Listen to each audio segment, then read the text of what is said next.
Assalamualaikum warahmatullahi wabarakatuh. Perkenalkan, saya Pramudita Dwi Ramadhani Winarto dengan NIM 2402010101063 dari kelas MJ 401. Hari ini saya akan mempresentasikan mata kuliah Perekonomian Indonesia dengan judul Rapor Ekonomi Indonesia Tinjauan 7 bulan pertama 2026, antara pertumbuhan yang solid dan tekanan struktural yang mulai terlihat di beberapa sektor. Presentasi ini akan membahas 8 indikator utama ekonomi Indonesia, mulai dari pertumbuhan PDB, inflasi, nilai tukar rupiah, IHSG, keyakinan konsumen, penjualan retail, ketenagakerjaan, hingga harga BBM. Setelah itu, saya akan merangkum semua dalam satu rapor keseluruhan, membahas outlook semester 2 2006, lalu menutup dengan kesimpulan. Sebelum masuk ke data, penting untuk memahami konteksnya.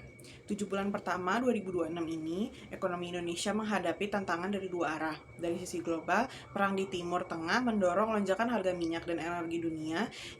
Ini meningkatkan tekanan inflasi secara global, sehingga sejumlah bank sentral memilih menahan atau bahkan menaikkan suku bunga acuannya. Di sisi domestik, kondisinya cenderung beragam. Di satu sisi, pertumbuhan ekonomi kita masih di atas 5%, dan inflasi tetap terjaga dalam sasaran Bank Indonesia. Tapi di sisi lain, konsumsi masyarakat mulai melambat, keyakinan konsumen menurun, rupiah melemah, dan pasar saham masih mencatat koreksi sepanjang tahun. Nah, 8 indikator tersebut akan menjelaskan gambaran ini secara lebih rinci. Indikator pertama adalah pertumbuhan ekonomi. Badan Pusat Statistik mencatat PDB Indonesia tumbuh 5,61% secara tahunan pada kuartal pertama 2026. Jauh lebih tinggi dibandingkan kuartal yang sama tahun lalu yang hanya 4,85%. Kalau kita lihat sumbernya, konsumsi rumah tangga menjadi kontributor terbesar, menyumbang 2,94 poin persentase. Dari sisi pengeluaran, justru konsumsi pemerintah yang tumbuh paling tinggi, yaitu 21,81%. Sektor akomodasi dan makan-makan juga tumbuh 13,14%. Seiring tingginya mobilitas masyarakat saat Ramadan, Idul Fitri, dan libur nasional. Tapi ada catatan penting, secara kuartal ekonomi kita justru terkontraksi 0,77%. Dibanding kuartal keempat 2025, ini mengindikasikan bahwa pertumbuhan tinggi di awal tahun banyak didorong faktor musiman. Karena itu, data kuartal kedua yang dirilis BPS pada 5 Agustus 2026 akan menjadi ujian sesungguhnya. Apakah tren positif ini bisa bertahan? Indikator kedua adalah inflasi. Pada tahun 2026, inflasi tahunan tercatat 3,34%, naik dari 3,08% di bulan sebelumnya. Secara bulanan terjadi inflasi 0,44%. Inflasi inti juga naik menjadi 2,76% secara tahunan dan 0,23% secara bulanan. Ini penting karena artinya tekanan harga bukan hanya berasal dari komoditas yang bergejolak seperti pangan atau energi, tapi mulai merata. Kalau dibandingkan Januari 2026 yang sebesar 3,55%, angka Juni memang lebih rendah. Tapi posisinya sudah mendekati batas atas sasaran inflasi Bank Indonesia, yaitu 2,5% plus minus 1%. Ke depan, kenaikan harga energi, pelemahan rupiah, dan biaya impor berpotensi menjadi tekanan harga tetap tinggi di paruh kedua tahun ini. Indikator ketiga dan salah satu yang mengalami tekanan paling besar adalah nilai tukar rupiah. Di awal tahun, rupiah berada di posisi 6.670 per dolar Amerika. Pada akhir Juli 2026, rupiah menjadi 18.040 rupiah, artinya melemah 1.370 rupiah atau sekitar 8,22% sejak awal tahun. Bahkan rupiah sempat menyentuh level termah sepanjang masa, yaitu 18.170 rupiah per dolar Amerika pada 8 Juni 2026. Yang menariknya, ekonomi core Indonesia di Posatria Ramli memperkirakan 60-70% tekanan terhadap rupiah ini justru berasal dari faktor domestik, bukan faktor global. Untuk respon ini, Bank Indonesia menaikkan suku bunga acuan atau BI rate sebesar 100 basis poin sejak Mei 2026. Kini di level 5,75%. Namun, tekanan belum sepenuhnya reda. Apalagi pengunduran diri Gubernur BI, Peri Warjio, pada akhir Juli menambah ketidakpastian arah kebijakan dan independensi Bank Indonesia ke depan. Indikator keempat adalah pasar saham. Pada 31 Juli 2026, IHSG berada di level 6.222 dan sepanjang bulan Juli menguat 10,25%, bahkan berpotensi menjadi penguatan bulan pertama sejak awal 2026. Namun, sepanjang tahun 2026 ini, IHSG masih melemah 28,04% dibandingkan akhir 2025.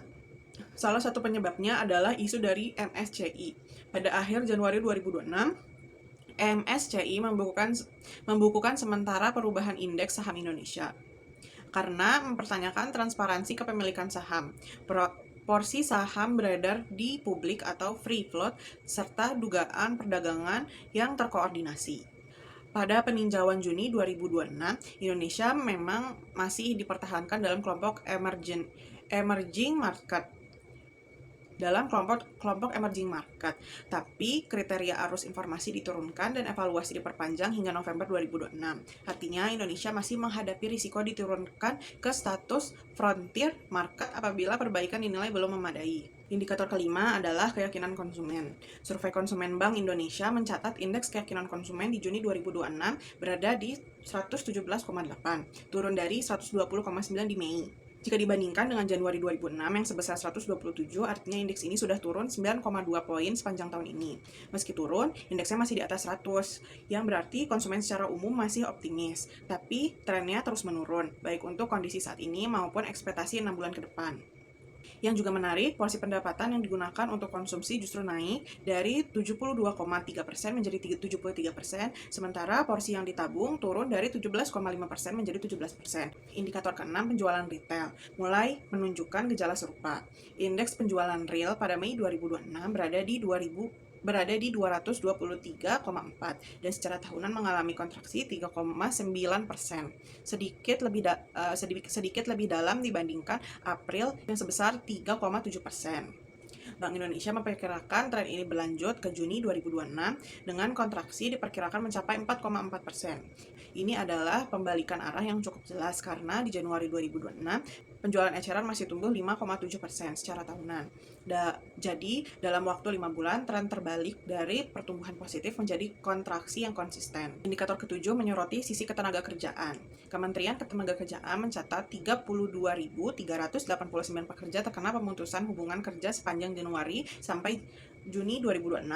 Jumlah ini menambah 8.919 orang hanya dalam 1 bulan, dibandingkan periode Januari-Mei yang sebesar 23.470 orang. Namun, jika dibandingkan periode yang sama tahun lalu, yaitu 42.385 pekerja pada semester pertama 2025, jumlah PHK semester pertama 2026 ini justru turun 23,58%. Jadi, ada sinyal yang bercampur. Turun secara tahunan, tapi meningkat cukup tajam dalam waktu sebulan terakhir. Jawa Barat menjadi provinsi dengan PHK terbanyak mencapai 6.727 pekerja atau sekitar 1/5 dari total nasional. Indikator terakhir dari 8 indikator ini adalah harga BBM non-subsidi. Pertamina memang menurunkan sejumlah harga BBM pada 1 Juli 2026 setelah sebelumnya mengalami kenaikan tajam. Misalnya, Pertamax Turbo turun dari 2.750 menjadi 19.300 per liter, dan Pertamax Dex turun dari 24.800 menjadi 21.150. Tapi meskipun turun dari puncaknya, seluruh harga BBM non-subsidi ini masih jauh di atas posisi akhir 2025. Kenaikan terbesar terjadi pada Pertamax Dex yang naik 6.150 per liter dibanding akhir tahun lalu.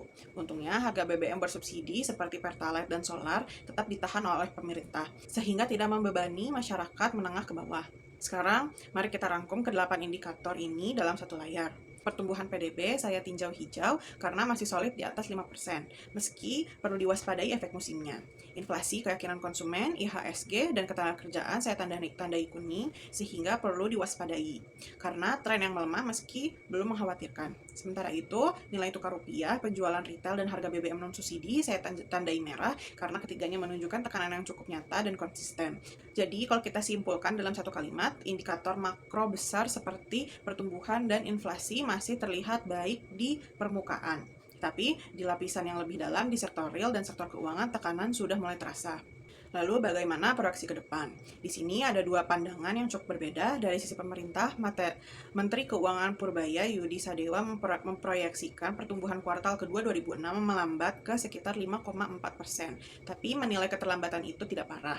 Bahkan Komite Stabilitas Sistem Keuangan atau KSSK yang beranggotakan Kementerian Keuangan, Bank Indonesia, OJK, dan LPS tetap memproyeksikan pertumbuhan sepanjang 2026 di kisaran 5,6 sampai 6%. Namun, kalau Indonesia punya pandangan yang lebih hati-hati. Mereka memproyeksikan pertumbuhan kuartal kedua hanya di kisaran 4,8 sampai 4,9%, dengan proyeksi sepanjang tahun di 4,9 sampai 5,1%, lebih rendah dari target pemerintah.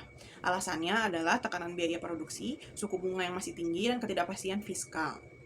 Faktor yang bisa menopang semester kedua ini diantara lain permintaan domestik, pertumbuhan kredit, investasi hilirisasi, belanja pemerintah, dan akselerasi digitalisasi. Sementara faktor risikonya tetap ada, yaitu suku bunga tinggi, inflasi yang mendekati batas atas, dan rupiah yang membebani korporasi berutang dolar. Sebagai kesimpulan, ada 4 poin utama yang bisa kita ambil. Yang pertama, secara headline, ekonomi Indonesia masih kuat, pertumbuhan di atas 5% dan inflasi terkendali dalam sasaran Bank Indonesia. Kedua, tekanan sudah terasa di sektor real. Konsumsi keterlambatan, keyakinan konsumen menurun, dan penjualan retail mengalami kontraksi 4 bulan berturut-turut. Ketiga, sektor keuangan juga masih rentan. Rupiah melemah dari 8% dan IHSG meski sampai rebound masih terkoreksi tajam sepanjang tahun ditambah tekanan dari isu MSCI. Dan keempat, data kuartal kedua yang dirilis 5 Agustus akan menjadi penentu arah. Apakah momentum pertumbuhan di kuartal pertama benar-benar mencerminkan fundamental yang kuat atau hanya efek musiman Ramadan dan Lebaran yang segera pudar? Seluruh data dalam presentasi ini bersumber dari lembaga-lembaga resmi dalam negeri, Badan Pusat Statistik, Bank Indonesia, Kementerian Ketenagakerjaan, PT Pertamina, Kor Indonesia, serta Kementerian Keuangan RI yang diadaptasi dari artikel riset CNBC Indonesia edisi 31 Juli 2026. Detailnya dapat dilihat pada slide ini. Demikian presentasi dari saya mengenai rapor ekonomi Indonesia setelah 7 bulan pertama 2026. Terima kasih atas perhatiannya. Mohon maaf bila ada kesalahan kata. Wassalamualaikum warahmatullahi wabarakatuh.